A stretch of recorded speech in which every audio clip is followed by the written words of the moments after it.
And we're live, Illuminati style. Welcome to the show, ladies and gentlemen. Showing that 0 people are watching currently. Hopefully that is an aberration. Welcome to the show, ladies and gentlemen. Yes, I have multiple platforms here.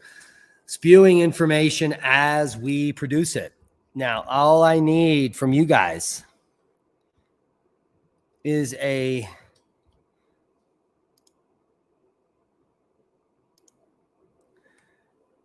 thumbs up if the audio is good.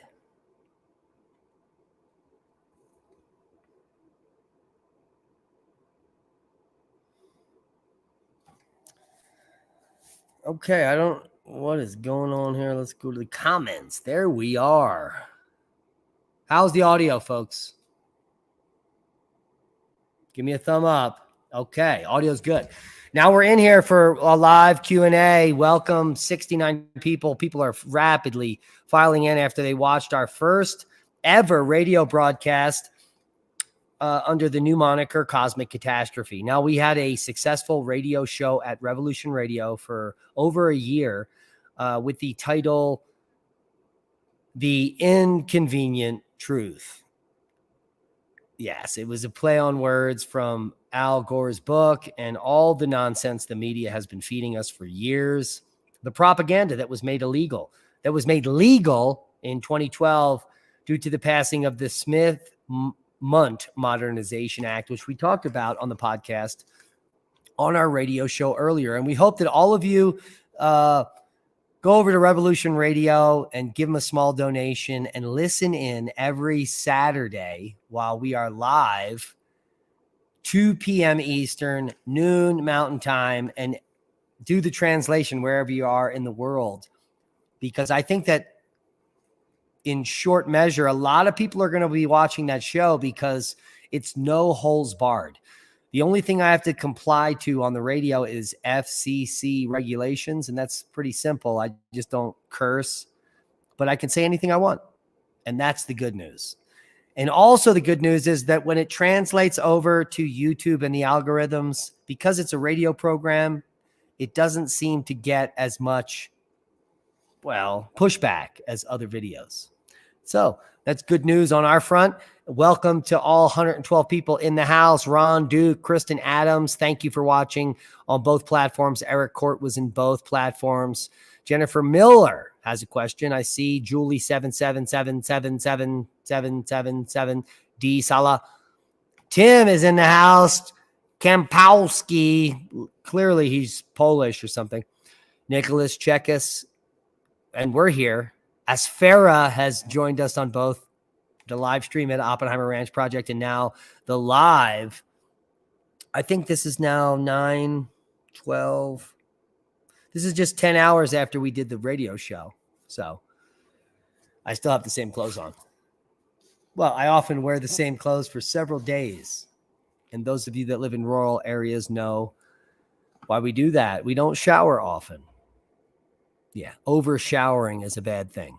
So, and I just go, no, I'm good. All right. So this is just an exclusive podcast on Magnetic Reversal News where you can ask questions about anything you've ever thought about. If you don't know some of the terminology I talk about when I say the Vostok data or the Epica data or the Ice Core data, proxy data, any of those types of questions, I'd be happy to clear up here for the layman out there. If you're really a truth seeker and you're trying to get to the bottom of things, I'd be happy to set you along your own path where you have some limited knowledge, more than most people. Now, if you've been watching this show on both of our channels for the last 6+ years, almost all of the shows, you're going to be well more informed than 90% of scientists in their own fields. Trust me on this. And it's due to the deprecation of science as we know it.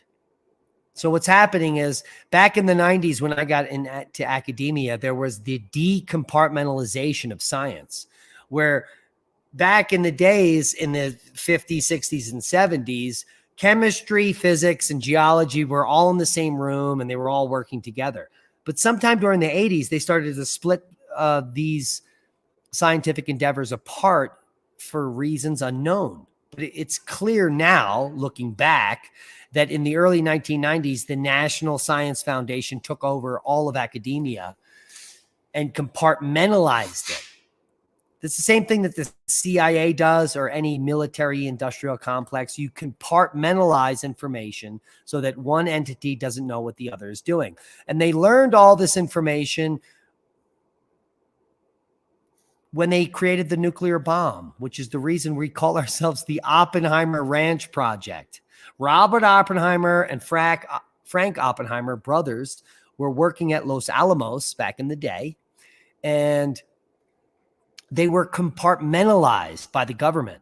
And then that government compartmentalization moved into academia in the 90s. But the reason they were compartmentalizing scientists in the government back in those days is because they were developing a nuclear weapon. And they didn't want the scientists to know that that's what they were developing. And the moment they developed it and split the atom, they revealed to them that they were the reason you guys all did this, you schmucks, was because we were developing a nuclear bomb and we're going to kill millions of people, potentially. Thankfully, it was only tens of thousands or hundreds of thousands. Whatever the casualty list is, well, it shouldn't have happened. None of this should happen on Earth. Nuclear wars shouldn't happen. Nuclear bombs shouldn't exist. And the way that the empire is run is by the people that own the money. And they run the system through fear tactics, which make you comply. They divide society so that we pick a side, so that we think everything is status quo, as it should be. But the problem is that there are past civilizations that didn't have these technologies. And even if they did, they wouldn't use them because there is no reason to attack humanity. We are all living on the same planet with the same conditions. And the only way we can survive and thrive is to prosper is to work together. This is what caused city-states and things to develop, communities. The only way communities ever occurred was when people worked together in harmony. And this is what the elites, the top level people, the money funders, the IMF, the WEF, the United Nations. Are you kidding me? These are all propaganda institutions which have been developed for decades to sway the way you think, to brainwash you in thinking that the slave society that you live in is normal. They have normalized slavery.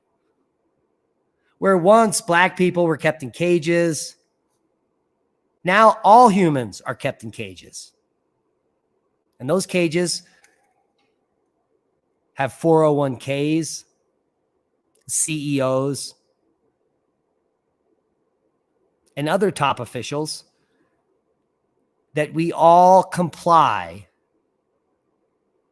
and go about our daily routine as a slave. Now, I broke out of the slavery model years ago. I was incarcerated as a criminal.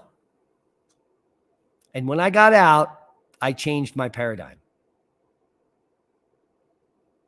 If you don't know, now you know. What you think creates the reality that you live. And that's as far as we'll get tonight, because we're only here to answer a few questions. So I'm going to scroll back here. The Jabberjaws. Welcome to the house, everyone that's tuning in, 186 people. I love you all. And I'm just going to look for a few questions. I answered a few questions in chat before the podcast started. Is this graphic a theoretical expression of relative strength of solar minimum? Oh, the one that was, the cover photo means nothing. So let's perhaps share something, shall we? Why is that not here? Present. Share screen. Let's look at some stuff, shall we? Let's start with the Antarctic Ice Core. This is the data set that is the most important data set that anyone can look at that is potentially someone seeking knowledge. And from my background in geology, teaching, I taught graduate school back in the 90s, sedimentology and stratigraphy, as well as paleontology. And I was a field geologist, so we went out in the field all the time. You know, for about 6 or 7 years, I was taking field trips all around the country. I was giving talks at the Geologic Society of America meetings in different regions. And I've shared this before, most scientists really wanted to know what I thought because they were kowtowing a line. The line and the narrative of uniformitarianism, which is that everything that we see that's happening today as far as geologic processes are concerned is the same thing that was happening in the past.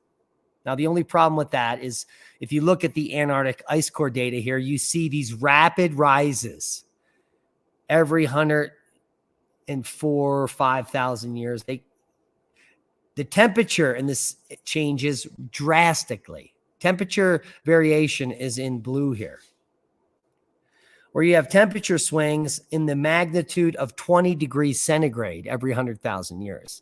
This would be catastrophic if this occurred today. Yet the mainstream wants you to believe that a rise of 1 degree C over hundreds of years is catastrophic. Totally insane.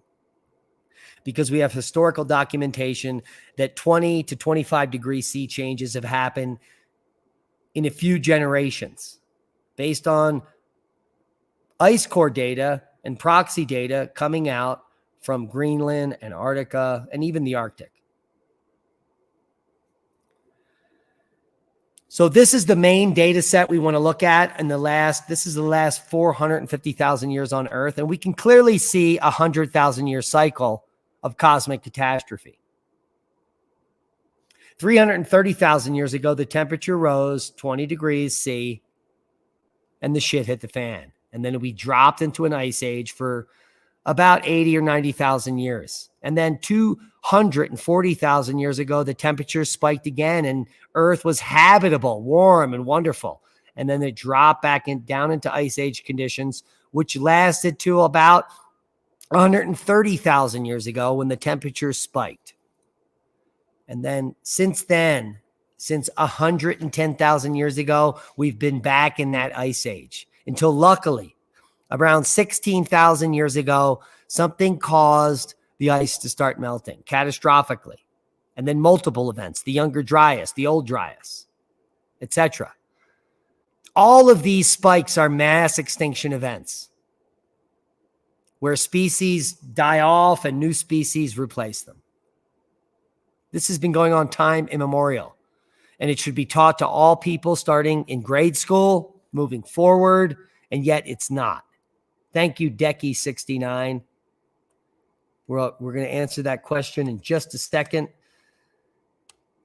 And I love losing my place for a super chat, because I can talk about this stuff on and on. But the most important thing, in my opinion, is you, the viewer. If you're watching us and you're supporting us, this is why I'm doing this. So you're the hero.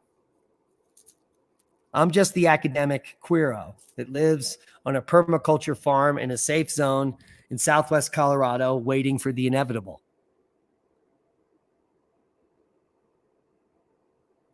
And my phraseology tends to be terse. So if you're not listening at a moment, you might miss the whole point in just 4 key words. Which is why every year or so, I redo the same videos I've done before again and again and again.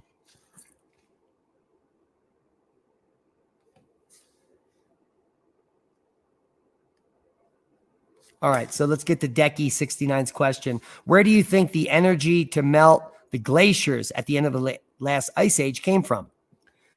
I don't think where it came from. I know, Decky.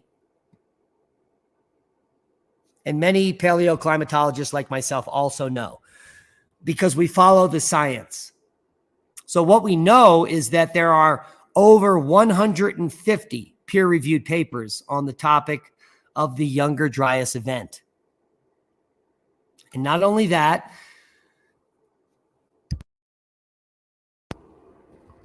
in the last 5 years, scientists worldwide have been sharing their discoveries as well, including Russia.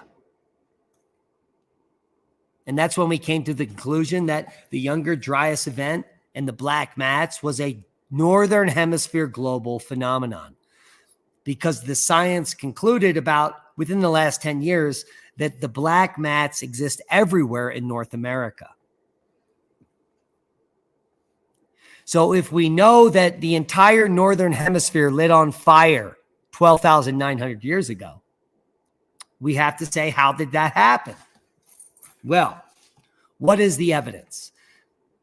In the last 10 years, we have some recent papers showing up with some major impactors happening under Greenland, perhaps. The Hiawatha Glacier is one of those scenarios. And other large impactors potentially creating the Great Lakes, and many papers on those topics. Now, these would be huge cometary chunks that actually penetrated into the earth, perhaps, or vaporized just above the surface, creating a huge impact structure. But the most exciting thing happening during the Younger Dryas are the Carolina Bays, where there are uniquely over 50,000 transverse, it's actually the other direction because I'm reverse here, southeast to northwest trending crater-like impacts all over the central east coast of North America, which are referred to as Carolina Bays.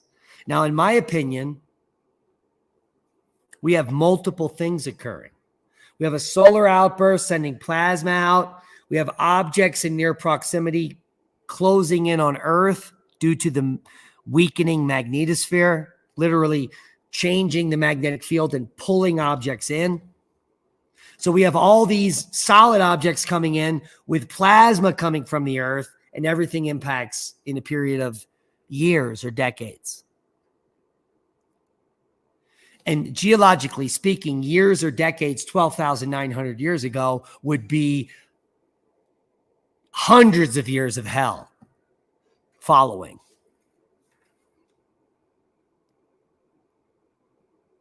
Is what related to the Carolina Bays? Is what related to the Carolina Bays?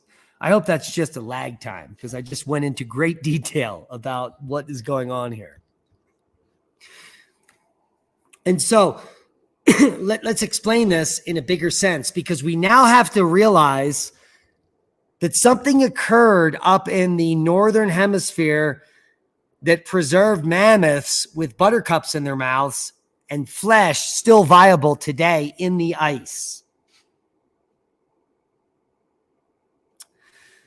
So that brings you into thermodynamics and physics, which I was the top student in graduate school in thermodynamics.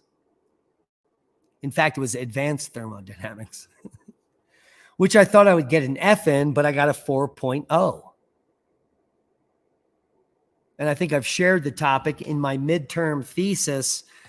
When asked the question of a heat budget of a particular eruption, I gave my answer in French fries, McDonald's French fries to be exact. And I was the only student to get an A. So there are non-conventional scientists out there that can see the web of lies, look through it, and keep stomping forward. And that's where I am today, decades later, after I was ridiculed in academia over my thought process. it has been confirmed. Everything I had said in the past is now true. Similar to many conspiracy theorists that get poo-pooed today. And the reason is that scientists like myself are multidisciplinary. We just don't pick one narrative. We look into all of the evidence. That's what science is. You come up with a hypothesis, you test it, and if the data does not support your hypothesis, you rework the hypothesis. That's the scientific method. The only problem is our hypothesis still stands true. At some point, that becomes natural law. But we're now in the world of insanity here in the red line moving up that's called CO2 climate change. Now, the unfortunate thing is the empire is about to end. Everything is about to get reset. So we will have no way of pointing out how fallacious and fictitious these fucktards are in the future. Now, gratefully, Michael Mann lost in court in Canada about his hockey stick graph. So we have court evidence to support the fact that Michael Mann's data was fabricated because he never presented it. But unfortunately, Dr. Tim Ball has died. A friend of the channel, did many podcasts with us. We love him and his family. And they're left with a big hole in their heart and $1 million bill from Michael Mann because Canada has no way of collecting in a lawsuit from an American. That's how much of a scumbag Michael Mann is. And he's still at Penn State. We should boycott Penn State. And they should learn a lesson, but that will never happen because the current narrative is full bore CO2 warming.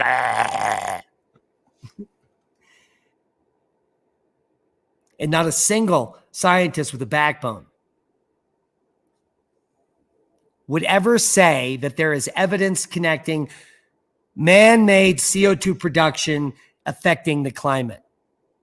If you're just coming into the idea, do you know that the CO2 that man creates is less than 2% of the CO2 on Earth?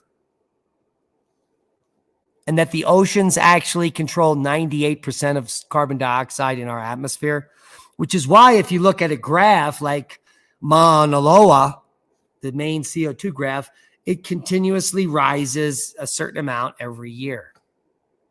It doesn't ever increase or decrease. It's very standard. Because the oceans cover most of the planet and they are the regulator of temperature. The sun is the input, total input.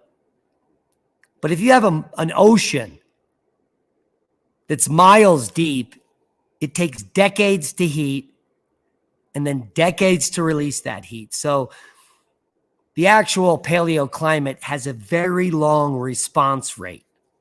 Something done today doesn't happen in the climate for decades. It's called the lag time. And CO2 follows temperature. It doesn't affect temperature. It's a side effect of rising or falling temperature. If temperature rises, more CO2 is released from the oceans. If temperature falls, less CO2 is released from the oceans because it's stored there. There is not a single human idea that could affect the temperature on Earth except for blacking out the sun. There's no amount of carbon dioxide you could sequester to affect climate because carbon dioxide is an effect of climate. That's what these idiots do not understand. Thank you, Sam. And we're going to get to your question right now. Sam is certainly a boom. And if I missed any super chats before this, it's because I'm alone here. I don't have a producer. I don't have anything. I'm in a barn. And I've been in a barn for 7 years doing the same thing and building out this permaculture farm and this utopia, which now excuse me, is amazing. Like literally for the last month, almost 90% of everything we've been eating is from here. Almost every meal I try to provide is 100% wild harvested, grown, or developed here on the ranch. And we're just ever increasing that. And the reason is because we want to share with our neighbors in the coming times. And that's how we will survive and thrive in the future. All right, so let's get to...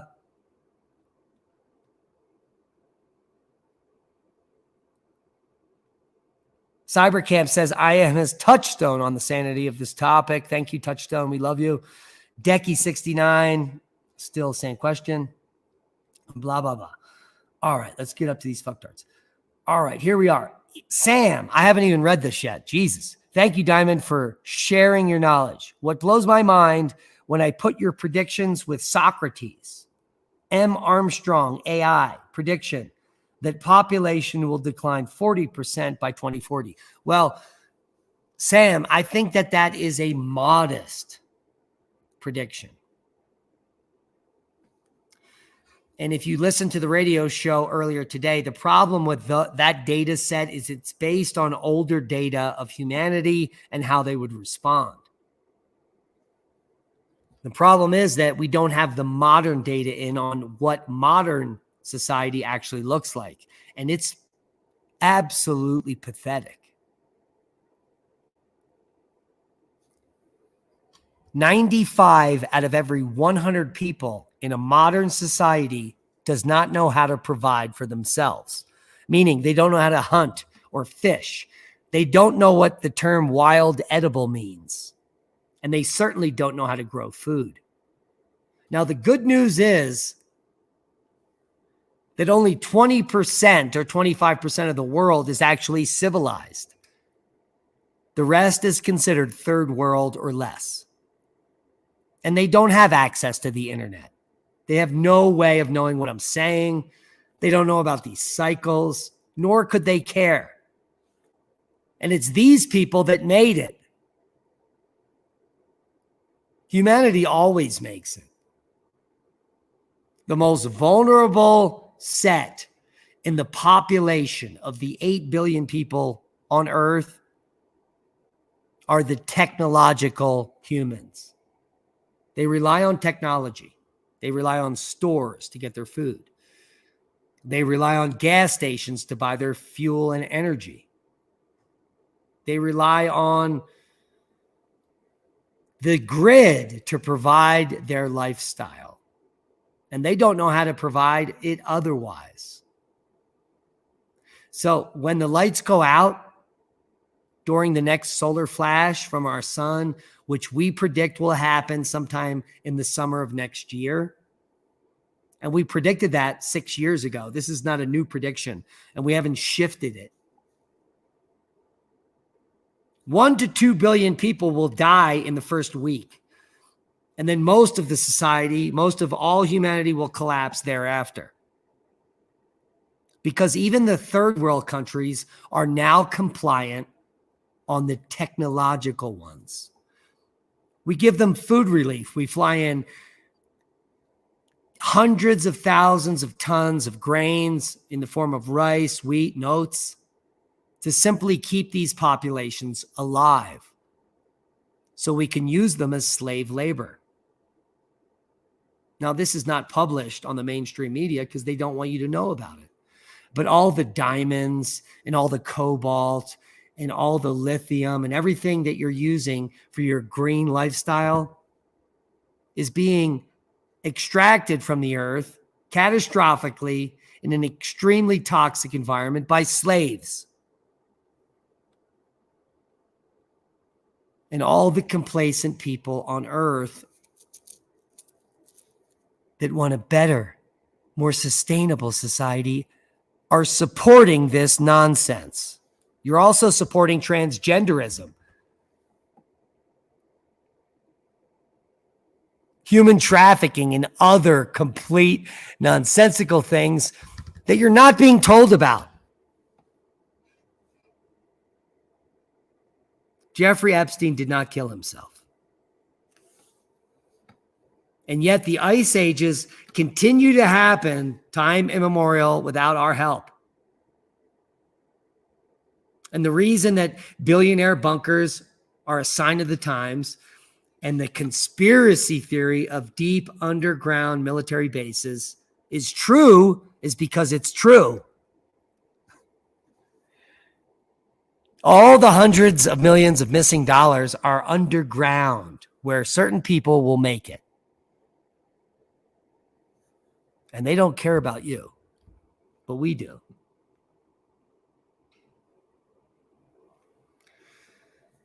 So 345 watching. We appreciate each and every one of you. Nicholas Chekis. I wonder how hard it is to come back from the Stone Age all over again. Well, not so hard in our technological society because there are people like me and tens of thousands of people like me with extreme knowledge about wild harvesting, building, infrastructure, hunting, gathering, and growing. And we used to be called the Druids. Now, back in the day, the Druids, the masters, they were tasked with knowing every single piece of information that existed. Can you believe that? Can you believe anyone was tasked with that? I can, because that is my task. The one thing I realized is the most important thing that I know is that I don't know anything. So I continue to absorb as much information as possible. The Druidic mission is to know everything before the event, or as much as possible, so that when the event happens, you will be able to pass it on past the boundary. Because once the event occurs, it's the aftermath that matters. And now we're warning people through the internet. People have bunkers. For the last 5 years, we've been imploring people to buy hard copies and books of all the important information we need to know: how to grow food, build structures, electronics, everything you can get your hands on that's practical for survival. Wildcrafting, leatherworking, seamstressing. So anything you can think of that you don't know how to do, you need to have that information on hand. Could you imagine if we all had the Encyclopedia Britannica guy knock on our door today? I'd buy it. The only problem is with inflation, it'd be $1 billion. So get your hands on some hard copy of all the stuff you need to survive and thrive on wild harvesting, wild edibles, and on, and learn how to grow food. Learn how to process, kill animals, skin them, gut them, chop them up, grind them, dehydrate them. Learn about what pemmican is. This is why the Native Americans were alive in North America when we eliminated them 600 years ago. On purpose. The biggest genocide the world has ever seen, and yet we call out Hitler. Completely embarrassing. There were over 50,000 individual languages erased from the planet Earth in just the last 1,000 years in North America. These are complete civilizations erased. Decky says, and thank you for the super chat, Decky, do you think a new breed of humans will evolve following the next catastrophe? Of course, because we have the scientific data. When the field reduces, here, let's bring that up.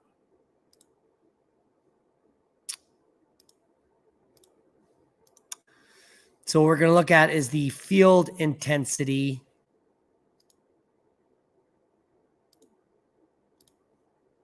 Come on. It's not showing up here. All right, so Well, let's take a look at this first. The field intensity data is gone. Let's see if I can open that back up. Nope. All right, that's for another podcast. But what we're looking at here is what we all know is on the left, where you have a North and South Pole, and what is coming is on the right. Yeah, processing acorns, D. Saleh, is something we should all learn. Because especially where I live, there's a huge pin oak population and scrub oak where we can harvest in some years thousands of pounds of acorns. And in good years, Native Americans knew how to process them, rinse them, and preserve them. They last for months, if not years.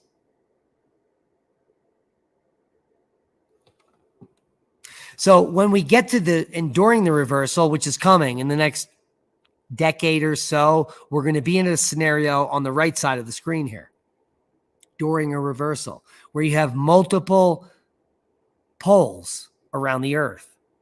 This changes weather patterns. It reverses things, drives people insane, and it allows cosmic radiation to penetrate to the surface of the earth. And this is what causes the extinction level event. Some species die off. They can't handle it. New species emerge. The Homo sapiens that go underground and understand that anyone that goes out during the day just dies. Their hair falls out. They live, the ones that stay inside. And they realize they can go out at night and hunt and gather. And they have to change their thinking. So that's the future we're living in.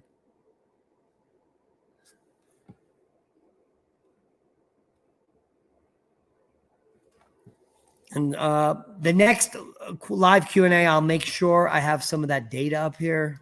I mean, I even made a purpose to put it up here. But more importantly, check out our Rumble channel. We just put up a 10-hour documentary called Europa. If you want to know who they are, when we always say they, and it's not just the cabal. It's not just the elites. It's not just the IMF and the WEF and the UN. It's other large banking families in other countries that have controlled the narrative since the beginning. And all the things you think you know are the exact opposite of what actually happened. And this is the story of about the last 1,000 years on planet Earth. All the history we know about that time frame is not true.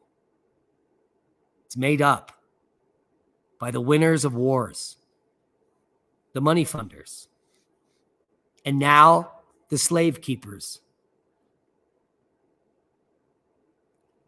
that are about to launch nuclear war to cover their tracks and go underground. If you want to know more, tune in to the next podcast as we end this one.